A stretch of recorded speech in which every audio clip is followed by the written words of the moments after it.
যদি অভিষেককে পাই, ওর আমি চটথাপড় মারবো, পায়ের জুতো খুলে মারবো। আমি যদি অভিষেককে পাই, বলে দিচ্ছি তো সবাইকে, ওকে পেলেই আমি ওর চটথাপড় মারবো, শিক্ষকের মতো থাকবো। কিন্তু চোর চিটিংবাজকে যদি উপযুক্ত জবাব না দেয়, তাহলে সেটা শিক্ষক কলঙ্কিত হয়ে যাবে। ওই শয়তানটা আমার বলেছিল। হারাতে বাম এবং অতি বামেদের সাথে একজন হওয়ার ডাক দিচ্ছেন মমতা, হঠাৎ কেন? ওই চোর ভাইপোকে বাঁচানোর জন্য। কারণ কি, বিকাশ রঞ্জন ভট্টাচার্য তখন হচ্ছে কি ওই চোর ভাইপোর জন্য সওয়াল করবে যদি সিপিএম এক হয়ে যায়, এবং কংগ্রেস হলে কী হবে, কপিল সিব্বল পয়সা কম নেবে। আর যে মমতা ব্যানার্জি বলেছিল যে কংগ্রেস পচা নর্দমার দল, যে আমি কংগ্রেসে গিয়ে খুব ভুল করেছি, এবং যে কংগ্রেস এবং সিপিএম এখন সাইনবোর্ড হয়ে গেছে। আর গৌতম দেব বলেছিলেন তখন যেই মমতা ব্যানার্জিকে আমার সামনে, আমাদের আলিমুদ্দিনের সামনে গিয়ে ভিক্ষে করতে হবে, তাই হলো। শুধু ওদের নয়, ওদের ব্যক্তিগতভাবে ওরা হুমায়ুনের সঙ্গে যোগাযোগ করেছে, আমাকে ফোন করেছে ব্যক্তিগতভাবে। বলে দিলাম যে আপনারা আর এই মুসলিম ভোট কেটে কোনো লাভ নেই, আপনারা হচ্ছে কি এইবার আমাদের সঙ্গে এখন জোট বাঁধুন। যে এটা প্রকৃতপক্ষে করেছে কারণ ওর জানে যে চোর ভাইপোকে কিভাবে বাঁচাবো, বাঁচানোর কোনো রাস্তা নেই। এই কংগ্রেস সিপিএম সবাই মিলে যদি চোর ভাইপোকে বাঁচানোর চেষ্টা করে, এছাড়া অন্য কোনো কথা নেই। কারণ এই বিজেপিকে এনেছিল কে? এই মমতা ব্যানার্জি বিজেপিকে এনেছিল।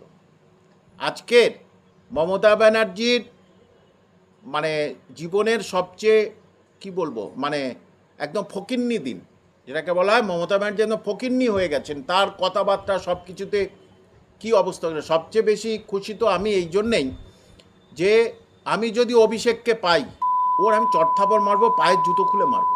আমি যদি অভিষেককে পাই, বলে দিচ্ছি তো সবাইকে, ওকে পেলেই আমি ওর চটথাপড় মারবো, শিক্ষকের মতো থাকবো। কিন্তু চোর চিটিংবাজকে যদি উপযুক্ত জবাব না দেয়, তাহলে সেটা শিক্ষক কলঙ্কিত হয়ে যাবে। ওই শয়তানটা আমার বলেছিল যে আইপ্যাকের মাধ্যমে যে আপনি মাদ্রাসা সার্ভিস কমিশনে বসুন, সব দায়িত্ব দেওয়া হবে। আমি শর্ত হলো একটা বছরে 12 কোটি টাকা তুলে দিতে হবে। এই হচ্ছে কে অভিষেক। এবং আস্তে আস্তে সবাই বুঝতে পারছে যে কেন পিসির আজকের এই অধঃপতনের কারণটা কি। তার কারণ ওই অভিশাপ ভাইপো বন্দ্যোপাধ্যায়। মতুয়াদের ঠাকুরের নাম বিকৃত করেছিলেন মমতা বন্দ্যোপাধ্যায় এবং বিতর্কিত অভিযোগ অশোক কীর্তনিয়াতে, কি বলবেন? দেখুন, ওর স্বার্থ ছাড়া তো কিছু করে না। স্বার্থ যখন হবে হিজাব পরে ইফতারিতে চলে যাবে, স্বার্থ যখন হবে তখনও মতুয়াদের ওখানে চলে যাবে। মতুয়াদের যে বিশ্ববিদ্যালয় করার কথা ছিল, কি হলো? মুর্শিদাবাদের যে বিশ্ববিদ্যালয় করলো মুসলিম ভোট পাওয়ার জন্যে, সে তো ভূতের বাসা হয়ে রয়েছে। সুতরাং আর ওর কোনো কিছু নেই। দেখুন যে রবীন্দ্র জয়ন্তী করলো, কটা লোক, ওর পিছনে কোনো লোকই নেই, আর লোকই থাকবেই না। কারণ ওকে নিজে থেকে দেখে যেতে হলো যে তৃণমূলের পতন, আর ওকে দেখে যেতে হবে যে ও রাস্তায় পাগলির মতো ঘুরে ঘুরে বেড়াবে, আর বাচ্চা ছেলেরা পিছন থেকে ও ঢিল ইট ছুড়বে। আর ওর ভাইপোর মানুষ হচ্ছে কে, মানে কি বলবো, জুতো কাঁসা খুন্তি যা পাবে তাই দিয়ে হচ্ছে কি ভাইপোকে মারবে। 49 বছর পর দিল্লি এবং বাংলায় ডবল ইঞ্জিন সরকার, একই সরকার যেটা বলে, কতটা হাল ফেরাতে পারবে বাংলায়? খুব সুন্দর হাল ফেরাতে পারে। দেখুন, আমরা জানি, সারা ভারত জানে যে বাংলার উপকার বিধানচন্দ্র রায়, সবাই আমরা জানি। সেই বিধানচন্দ্র রায় যখন তিনি মুখ্যমন্ত্রী ছিলেন, তখন কিন্তু ওখানে ছিল কংগ্রেস, এখানেও কংগ্রেস। বাংলার উপকার হয়ে গেল, কল্যাণ ইন্ডাস্ট্রিয়াল বেল্ট হলো, কত কী হয়ে গেল, সারা পশ্চিমবঙ্গে একেবারে তাকে উপকার বলা হয়। এখন সেই বহুদিন পরে ডবল ইঞ্জিন সরকার, ওদিকে বিজেপি, এখানেও বিজেপি। যে সুতরাং অবশ্যই রাজ্যের পূর্ণাঙ্গ উন্নয়ন হবে এবং রাজ্যবাসী ভীষণভাবে উপকৃত হবে।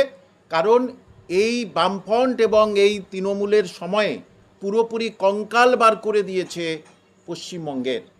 সেই জন্যেই দারুণভাবে উপকার হবে, এটা আমি একেবারে নিশ্চিত। একদম। দল হেরে যাওয়ার পর বারবার আইপ্যাক এবং অভিষেক ব্যানার্জিকে ক্ষোভ উগরে দিচ্ছেন তৃণমূল দলের বড় বড় হেভিওয়েট নেতারা, কি বলবেন? দেখুন, আগে থাকতে তো কথা বলার মরদ ছিল না, আমি কামাল হোসেন তো ওকে মুখের উপরে জবাব দিয়ে তবে তো চলে আসলাম। কই তখন তো কেউ কারোর মরদ ছিল না। এখন দেখেছে যে ওর বিরুদ্ধে কথা না বললে কিছু হবে না, না হলে তো লোক মারধর করবে। শুনুন, যে সমস্ত তৃণমূলের এমএলএ জিতেছে তারা ঘরে নেই। ভাবুন আপনি, তারা ঘরে নেই, জিতেছে তবু ঘরে নেই। যে কজন যায়নি না তারা ঘরে নেই, কেউ পেলেই মারবে। এবং যত পঞ্চায়েত আছে সেই পঞ্চায়েতে তারা নেই, কেউ পঞ্চায়েতেও ঢুকছে না। এই যে পার্টি অফিস বলছে দখল করছে, দখল নয়, ওটা এরা দখল করেছিল, এরা সেটাকে ফিরিয়ে নিচ্ছে। যারা বলছে যে বিজেপি দখল করেছে, বিশেষ করে সংখ্যালঘুরা খুব বড় বড় ডায়লগ দিচ্ছিল যে বিজেপি আসলে মুসলমানের অবস্থা খারাপ, মুসলমানের অবস্থা খারাপ। বিজেপির কাছ থেকে শিক্ষা নে, এই সমস্ত মুসলমানদের বলছি বিজেপির কাছ থেকে তোরা শিক্ষা নে, বিজেপির কাছ থেকে নীতি আদর্শ শেখ। বিজেপি কাকে কি করলো? এই যে একটা জেলার কোনো জায়গায় মৃতদেহ নিয়ে যাচ্ছিল কবরস্থানে, ভয়ে ওরা আসতে পারছিল না, বিজেপির ছেলে মেয়ে সেখানে ছিল, এমএলএ নিজেই গেলেন, গিয়ে বলল যাও, চলে যাও, চলে যাও, তোমরা শান্তিতে কবরস্থানে যাও। তৃণমূল হলে এটা করতে দিত? সুতরাং সেই সমস্ত তৃণমূলের তোলাবাজ মুসলমানরা আজকের মুখ লুকোতে পারে না, তারা কোথায় আছে তার ঠিক নেই। কিন্তু খুব ধন্যবাদ জানাই এই সরকারকে, তারা কোনো ওই চোর ছাঁচোর চিটিংবাজকে আর দলে ফেরাবে না। বিরোধী দলনেতার আসনে এবার বসলেন শোভনদেব চট্টোপাধ্যায়। আপনার কি মনে হয় মমতা ব্যানার্জির মতো উনি বিরোধী দলনেতা হতে পারবেন? প্রথম কথা, উনি কথা বলতে পারেন না, আর উনি অযৌক্তিক কথা বলেন না।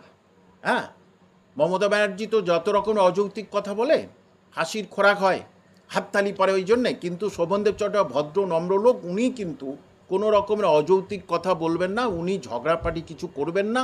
যে সুতরাং যে কজন আছে শুধু আপনি দেখুন না কিছুদিন পরে তারা কিভাবে বিজেপিতে হাতে পায়ে ধরে চলে আসে, শুধু অপেক্ষা করুন। চোখে ঠুলি বেঁধে থেকো না, কান দিয়ে দেখো না, অভিষেককে নিয়ে মমতা ব্যানার্জির ধৃতরাষ্ট্র সম্বোধন, ফিরাদ হাকিম কন্যা প্রিয়াঞ্জলি যে আছে। তা তো তার আগের দিন তো গিয়ে কি বললো, দিদিকে মেরেছে, ঠিক করেছে, লাথি মেরেছে, ঠিক করেছে। যে লাথি মেরেছে তাকে পেলে আমি তাহলে সুন্দর মালা দিতাম, যে অন্ততপক্ষে বাংলার শিক্ষাকে লাথি মেরেছে, যে বাংলা সংস্কৃতি লাথি মেরেছে, যে লাথি মেরেছে ঠিক করেছে।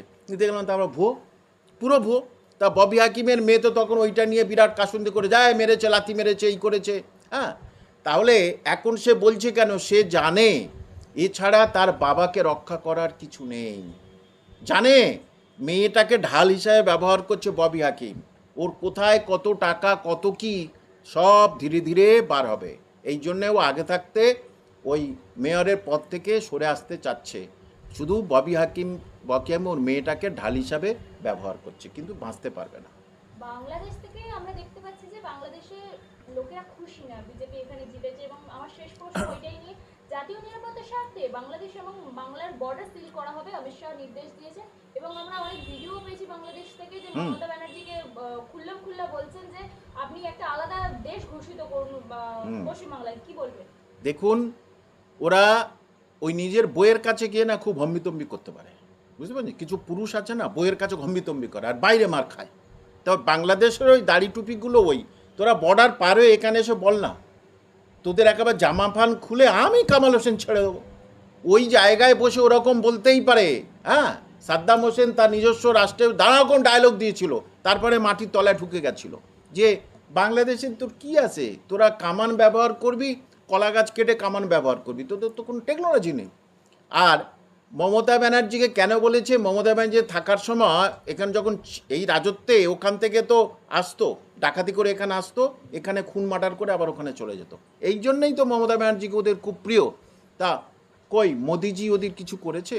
ওদের ধন্যবাদ জানানো উচিত। আমার মনে হয় যে তোদের হাসিনাকে ঠাঁই দিয়েছে, করুণা করেছে আমাদের মোদিজি, তাহলে এটাই মনে হয় হচ্ছে, বুঝলেন তো? ওরা হচ্ছে কি মমতাকে ঠাঁই দেবে, কারণ মমতা থাকবে না তো, ও তো পালিয়ে যাবে কিছুদিন পরে, বা পাগলি হয়ে যাবে, ওরা ওখানে গিয়ে ট্রিটমেন্ট করতে হবে। ওই মনে হয় মমতাকে, ওটা তোমরা হাসিনাকে ঠাঁই দিয়েছো, আমরা মমতাকে ঠাঁই দেবো, এইটাই হচ্ছে কি ওদের মনের কথা, বুঝতে পেরেছেন তো?